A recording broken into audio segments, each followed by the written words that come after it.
ఓ TDP అభిమాని అంటే group కాల్స్‌లో భాగంగా ఓ టీడీపీ అభిమాని సంచలనమైనటువంటి మాటలైతే కొన్ని మాట్లాడాడండి. ఆ వీడియో సంచలనమైంది నిజంగా కూడా. ఆ టీడీపీ అభిమాని మాట్లాడిన మాటలేంటంటే జంతువుల కొవ్వు గురించి. జంతువుల కొవ్వు గురించి గ్రూప్ కాల్స్‌లో భాగంగా వాళ్ళు మాట్లాడుకున్న మాటలు వింటే నిజంగా చాలా ఆశ్చర్యం వేస్తది. అంటే టీడీపీ ఎంతలా బ్యాడ్ అయ్యింది జంతువుల కొవ్వు విషయంలో అంటే గనక వాళ్ళ మాటలు వింటే మనకు క్లియర్‌గా అర్థమవుతుంది. వాళ్ళు ఏం మాట్లాడుకున్నారో ఒకసారి విందాం. వినే ముందు వాస్తవాలు ఏంటో రాష్ట్ర ప్రజలకు తెలియాలంటే మీ బాధ్యతగా మీరు లైక్ చేయండి. లైక్ చేస్తే ఎక్కువ మందికి ఇన్ఫర్మేషన్ షేర్ అవుతుంది. కొత్తగా మన ఛానల్ చూస్తే పక్కాగా సబ్స్క్రైబ్ చేయండి. మీ అమూల్యమైన అభిప్రాయాన్ని కామెంట్ రూపంలో తెలియజేయండి. జంతువుల కొవ్వు విషయంలో టీడీపీ అంటే వైఎస్ఆర్సీపీ వాళ్ళు లేకపోతే ఇతర అని కాదు, అసలు టీడీపీలోనూ చాలామంది వాళ్ళ అభిమానులే వాళ్ళ కార్యకర్తలే చాలామంది చాలా రకాలుగా మాట్లాడుకున్నారు. బ్యాడ్ అయిపోయినా మన ఈ విషయంలోనూ. ఎందుకంటే జంతువుల కొవ్వు గురించి దాంట్లో పంది కొవ్వు ఉందని, గొడ్డు కొవ్వు ఉందని, లేదా చేప కొవ్వు ఉందని రకరకాలుగా మాట్లాడేశాం. తీరా అవన్నీ అబద్ధాలని తేలిపోయాయి. అసలు జంతువుల కొవ్వే లేదని తేలిపోయింది. ఇప్పుడు ఎలాగా అసలు దాన్ని ఎలా కవర్ చేసుకోవాలి అని చాలా రకాలుగా చాలా మొదలు పడుతున్నారు చాలామంది.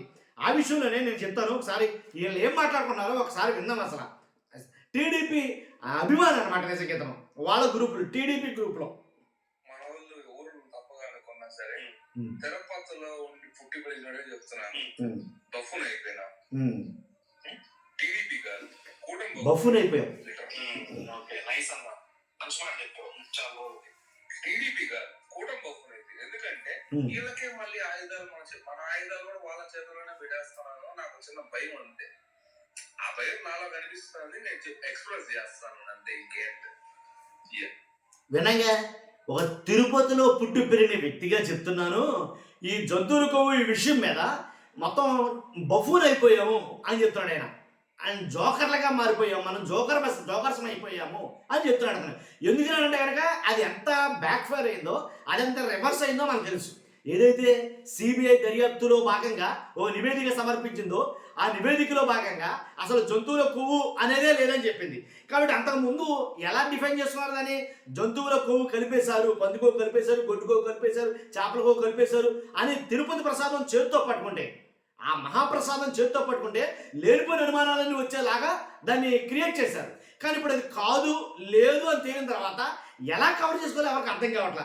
ఒక అభిమానిగా మాట్లాడుతున్న మాట అనమాట ఇది. మన వాళ్ళు ఎవరు తప్పగా అనుకున్నా సరే తిరుపతిలో ఉండి పుట్టి పెరిగినడే చెప్తున్నాను.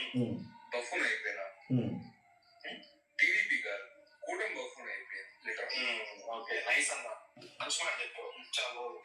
టీడీపీ కాదు కూటమి బఫున్ అయిపోయింది. ఎందుకంటే వీళ్ళకే మళ్ళీ ఆయుధాలు మన ఆయుధాలు కూడా వాళ్ళ చేతుల్లోనే పెట్టేస్తున్నాను. నాకు చిన్న భయం ఉంది.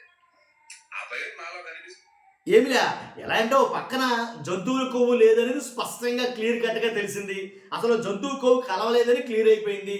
ఇప్పుడు దాన్ని కవర్ చేసుకోవడానికి కల్తీ రసాయనాలు అవి ఇవి బాత్రూంలో కడిగే హార్పిక్ అలాగే యాసిడ్ అని కొంతమంది ఇలా రకరకాలుగా మాట్లాడుతూ ఉంటే ప్రజలు ఒక రకంగా ఆలోచిస్తున్న మాట ఏంటంటే కలవలేదని బాధపడతారా ఏంటేళ్ళు? అంటే జంతువుల కొవ్వు కలవలేదని బాధపడి ఏంటి దాన్ని కవర్ చేసుకోవడానికి మళ్ళీ ఇదొకటా అనే రకంగా కూడా జనాలు ఆలోచిస్తారు. అదే ఈ టీడీపీలో వాళ్ళు మాట్లాడుకుంటున్న మాటలే ఈ మాటలు. అంటే ప్రజలు ఈ రకంగా కూడా ఆలోచిస్తున్నారు. అంటే ఆలోచిస్తారు. ఎందుకంటే అది అప్పుడేమో జంతువుల కొవ్వు అన్నారు, ఫస్ట్ అయితే కనుక పంది కొవ్వు అన్నారు, కాదు గొడ్డు కొవ్వు అన్నారు, తర్వాత చేప కొవ్వు అన్నారు. ఆ జంతువుల కొవ్వులు అసలు లేనే లేవరా దీంట్లో చేశారు. తర్వాత కొంతమంది వనస్పతి ఆయిల్ అన్నారు, కాటన్ నూనె అన్నారు, అసలు నెయ్యే కాదన్నారు. తర్వాత ఏమో బాత్రూమ్లు వాడే హార్పిక్ అన్నారు, కొంతమంది ఏమో అది కాదు యాసిడ్ అన్నారు, కొంతమంది రకరకాలుగా మాట్లాడకుండా పోతున్నారు. కాబట్టి దాన్ని కవర్ చేసుకోవడానికి తప్పు మీద తప్పు చేసుకుంటూ పోతుందేమో. కాబట్టి అందుగురించి ప్రజలు దీన్ని నిశ్చితంగా గమనించి అసలు ఇదేమీ లేదురా రాజకీయం ఇదంతానా అని ఒక్క మాటతో కొట్టేస్తారేమో అని ఒక అభద్రతా భావం వీళ్ళ కలగడం అయితే స్టార్ట్ అయ్యింది చాలా మందిలో కూడా. అందుగురించే చాలా మంది సైలెంట్ అయ్యారేమో. అంతకుముందు నేను ఒక వీడియో పెట్టా, వెంకటకృష్ణ గారు మాట్లాడుతున్నారు ఏబిఎన్ ఛానల్ నుంచి. ఏమనంటే కనుక ఎందుకో బీజేపీ వాళ్ళు చాలా సైలెంట్గా ఉన్నారండి. బీజేపీ వాళ్ళు ఏం మాట్లాడట్లా. ఎందుకు సైలెంట్ అయిపోయి అర్థం కావట్లా. మొన్నటిదాకా జనసేనలో కూడా ఏ నాయకులు గారు ఎమ్మెల్యేలు గారు మాట్లాడకపోవడం వల్ల పవన్ కళ్యాణ్ గారికి కోపం వచ్చి సీరియస్ అయ్యి మీటింగ్లో వాళ్ళు ఏర్పాటు చేసుకున్న మీటింగ్లో సీరియస్ అయ్యారు. ఎందుకు మాట్లాడట్లేదు మీరు దీని గురించి? జంతువుల కొవ్వు గురించి ఎందుకు మాట్లాడలేదంటే ఏం మాట్లాడమంటారో జంతువుల కొవ్వే లేదని సిబిఐ సిట్ నివేదిక తేల్చేస్తుంది కదా అని వాళ్ళు అడగడం.